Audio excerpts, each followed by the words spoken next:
আজকের রেসিপিটা কিন্তু খুবই মজাদার আর একটা ইউনিক রেসিপি। আজকের রেসিপিটা হলো কাঁচা কলা মুগ ডাল দিয়ে ধোকার রসা। হ্যালো এভরিওয়ান, সবাই কেমন আছেন? আশা করি সবাই খুবই ভালো আছেন। এই রেসিপিটার জন্য প্রথমেই মা এখানে কিন্তু মুগ ডাল ভিজিয়ে নিয়েছিল আর নিয়েছিল 2টা কাঁচা কলা।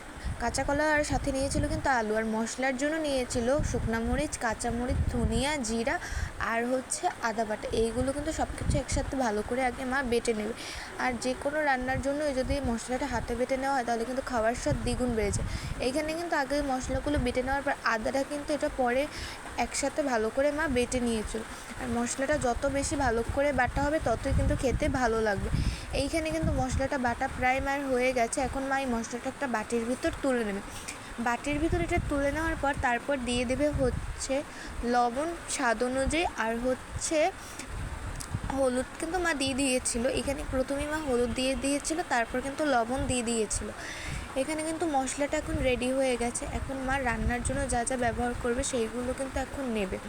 তার মা কিন্তু মুগ ডালটা আগে থেকেই বেটে রেখেছিল, দেখতে পাচ্ছেন। এখানে কিন্তু মুগ ডালটা খুব ভালো করে বেটে নিতে হবে। বেটে নেওয়ার পর 2টা যে কাঁচা কলা নিয়েছিল সেই কাঁচা কলাগুলো কিন্তু একটা গ্রেটারের সাহায্যে ভালো করে ঘষে নিতে হবে।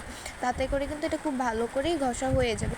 এখানে কিন্তু সব কিছু হয়ে গেছে একসাথে, মুগ ডালটাও আর হচ্ছে কাঁচা কলাটাও গ্রেটার দিয়ে ঘষা। এখন তার ভিতর মা লবণ দিয়ে দেবে হচ্ছে স্বাদ অনুযায়ী, আর দিয়ে দেবে হচ্ছে হলুদের গুঁড়া। এখানে হলুদের গুঁড়ার লবণ কিন্তু দেওয়া হয়ে গেছে। এখন এইটা কিন্তু একটু ভালো করে মেখে নিতে হবে, কারণ এটা মাখার কিন্তু সামান্য পরিমাণে মা একটু চিনিও দিয়ে দিয়েছিল যাতে করে এটা ভালো লাগে খেতে। এখন এগুলো সব কিছু একসাথে ভালো করে খুব চটকে মেখে নিতে হবে।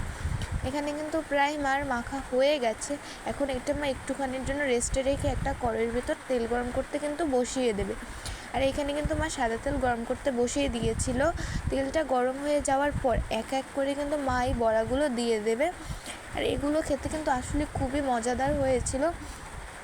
আর এগুলো দিয়ে কিন্তু খুব সহজে নিরামিষ যে কোনো রান্নাই করা যায়, কারণ নিরামিষ অনেক রকমের রান্না আছে, কিন্তু তার মধ্যে এইরকম একটা যদি সহজ রেসিপি পাওয়া যায় তাহলে আর কি লাগে।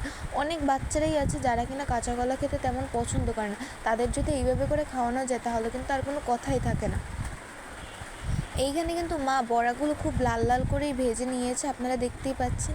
ঠিক এইভাবেই করেই কিন্তু লাল লাল করে ভেজে নিতে হবে, তা নাহলে কিন্তু খেতে একদমই ভালো লাগবে না। এইখানে কিন্তু সব বড়াগুলো ভাজা হয়ে গেছে। মা এখন এক এক করে এই বড়াগুলো কিন্তু তুলে নেবে। আর এইগুলো কিন্তু শুধু শুধু খেতেই খুব বেশি ভালো লাগে। এখানে কিন্তু বড়া ভাজা হয়ে গেছে, কোন মা তুলে নিয়েছে। এখন ওই তেলের ভিতরেই মা আর একটু সামান্য তেল দিয়ে দেবে। তেল দিয়ে দেওয়ার পর তেলটা যখনই গরম হয়ে যাবে তারপর কিন্তু মা আলুগুলো ভাজার জন্য দিয়ে দেবে। আর আলুগুলো কিন্তু খুব ভালো করে ভেজে নিতে হবে, তা নাহলে কিন্তু একদম আলুগুলো সিদ্ধ হবে না। এইরকম আরও বিভিন্ন রকমের নিরামিষ পদ কিন্তু খুব সহজেই রান্না করা যায়। আর তার জন্য কিন্তু অবশ্যই আমাদের পেজটা ফলো দিয়ে রাখতে হবে, তা নাহলে কিন্তু এরকম মজাদার রান্নার রেসিপি আর কোথাও পাবেন না। এখানে কিন্তু আলুগুলো ভাজার সময় মা লবণ আর হচ্ছে হলুদের গুঁড়ো দিয়ে দিয়েছিল। দিয়ে দেওয়ার পর কিন্তু আলুটা বেশ সময় নিয়ে খুব ভালো করে ভেজে নিয়েছিল। এখানে কিন্তু আলু ভাজাটাও হয়ে গেছে। এখন মা এই আলুগুলো একটা থালের ভিতর কিন্তু তুলে নিচ্ছিল। এখানে কিন্তু সব আলুই ভালো করে মা ভেজে নিয়েছিল, দেখতেই পাচ্ছেন। তারপর কিন্তু ওই তেলের ভিতরেই মা জিরে ফোড়ন দিয়ে দিয়েছিল।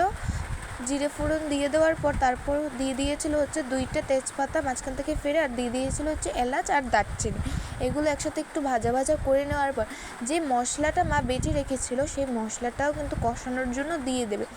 এখন কিন্তু মা সেই মশলাটা দিয়ে দিচ্ছিল। এই মশলাটা দিয়ে দেওয়ার পর ভালো করে কিন্তু মশলাটা বেশ সময় নিয়ে কষিয়ে নিতে হবে, কারণ যে কোনো রান্নার এর জন্য এই মশলা কিন্তু বেশ সময় নিয়ে কষিয়ে নিতে হয়।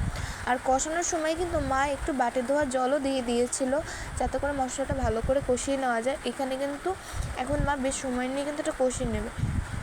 এখানে দেখতেই পাচ্ছেন মশলাটার থেকে কিন্তু তেল ছেড়ে দিয়েছে আর কষানোও প্রায় হয়ে আসছে। এখন মা যে আলুগুলো ভেজে রেখেছিল সেই আলুগুলো দিয়ে দিয়েছে। আলুগুলো দিয়েও কিন্তু বেশ সময় নিয়ে একটু কষিয়ে নেবে।